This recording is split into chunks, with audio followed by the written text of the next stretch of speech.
दरम्यान जुलै महिन्याचा दुसरा आठवडा संपला तरी मराठवाड्यातल्या अनेक भागात अपेक्षित पाऊस झाला नाहीये।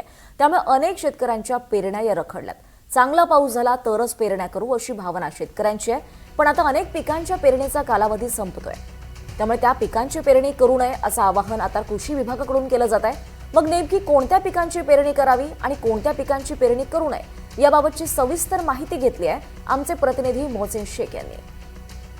मराठवाड्यात यंदा पाऊस कमी पडणार आहे असा अंदाज वर्तवण्यात आला होता आणि त्यानुसार पाऊस कमी पडत असल्याचं चित्र पाहायला मिळतंय। छत्रपती संभाजीनगरमध्ये देखील परिस्थिती काही वेगळी नाहीये, पण प्रश्न असा आहे शेतकऱ्यांना अजूनही पडलेला आहे की पेरणी करावी की नाही आणि कोणत्या पिकांची आता पेरणी करता येईल। यावर बोलण्यासाठी माझ्यासोबत कृषी अधीक्षक कार्यालयाचे अधीक्षक आहेत गवळी सर।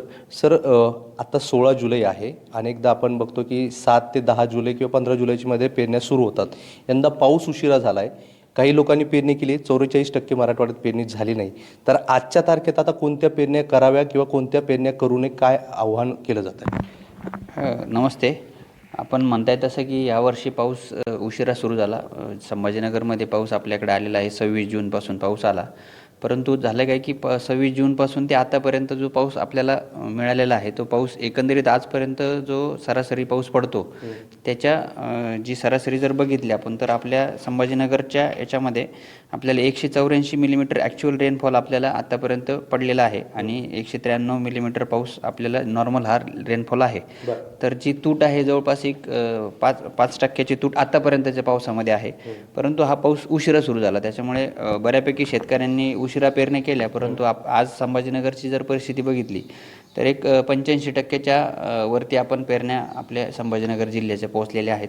काही भाग होते की जिथं कंटिन्युअस पाऊस चालू होता त्याच्यामुळे काही लोकांना पेरण्या करता आले नाही आणि उशिरा झाल्यामुळे काही लोकच्या पेरण्या ज्या आहेत त्या आता काही ठिकाणी पाऊस कमी पडला। तर जे आता आपण जसे बोलले की उशिरा पाऊस आल्यानंतर कोणते पिकं आपण टाळायला पाहिजे, तर त्याच्यामध्ये विद्यापीठाचं जे कंटिजेन्सी वसंतराव नाईक मराठवाडा कृषी विद्यापीठ आहे यांच्या शिफारसीनुसार आपण शेतकऱ्यांना आवाहन करतो की कापूस, संकरित ज्वारी आणि भुईमूग हे पिकं आता आपण पूर्णपणे टाळले पाहिजे। मूग, उडीद वगैरे हे जे पिकं आहे ते यांचा पूर्ण काळ निघून गेलेला आहे, म्हणजे ते आपण आता अजिबात ते पिकं घेऊ नये असं शिफारस विद्यापीठाची आहे। आणि इथून पुढे घेऊ कोणती शकतो पिके, तर आपण सोयाबीन, बाजरी, तूर, एरंडीचे आपण आता आपल्याकडे नाही आहे क्षेत्र तसं, परंतु शिफारस आहे की जर पाऊस कमी असेल तर तुम्ही एरंडीचं पिकाच्या याच्यामध्ये पण तुम्ही घेऊ शकता। तीळ आहे, सूर्यफूल आहे आणि मका आहे। मकाचं क्षेत्र आपल्याकडं बऱ्यापैकी आहे तर मकाच्या पिकाला प्रॉब्लेम येत नाही, सूर्यफुलालाही काही अडचण येत नाही। तर हे पिकं आपण याच्यामध्ये घेऊ शकतो आणि वाणाची निवड करताना लवकर येणारे वाण शेतकऱ्यांनी निवडले पाहिजे असं माझं आव्हान राहील। प्रश्न असा आहे की आपल्याकडे कापसाचं पीक मोठ्या प्रमाणात घेतलं जातं आहे। आता जे कृषी विभागानं सांगितलं विद्यापीठाने की ते घेऊ नये, जर घेतलं तर काय अडचणी येऊ शकतात? तुमचा अभ्यास काय सांगतो किंवा काय सांगितलं जातं? कापूस आता घेतला तर कापसाचा जो पीक असतो तो जास्त कालावधीत येणारं पीक असतं। उशिरा पाऊस जर कापूस पेरणी केली आपण तर त्याच्यावर कीड रोगीचा प्रादुर्भाव आपल्याला दिसून येतो, उत्पन्नामध्ये त्याच्यात घट होते आणि नंतर जे तुमचे जे दिवाळीच्या नंतर कापूस फुटायला सुरुवात होते, बोंड लागायला सुरुवात होते, तर तो जो नंतरचा जो त्याचा पिरियड असतो तो त्यामध्ये पातेगळ जास्त प्रमाणात होणे आणि कमी प्रमाणात बोंड लागणे अशा पद्धतीच्या अडचणी आपल्याला कापसामध्ये दिसतात। आणि त्याच्यावरती रस शोषक किडी आणि बोलवर्म जर उशिराचा कापूस जर आला तर त्याच्यावरती अटॅक वाढण्याची शक्यता आपल्याला नाकारता येत नाही। त्याच्यामुळे मला वाटतं कापसाचं पीक घेऊ नये असं विद्यापीठाने शिफारस केलेलं आहे।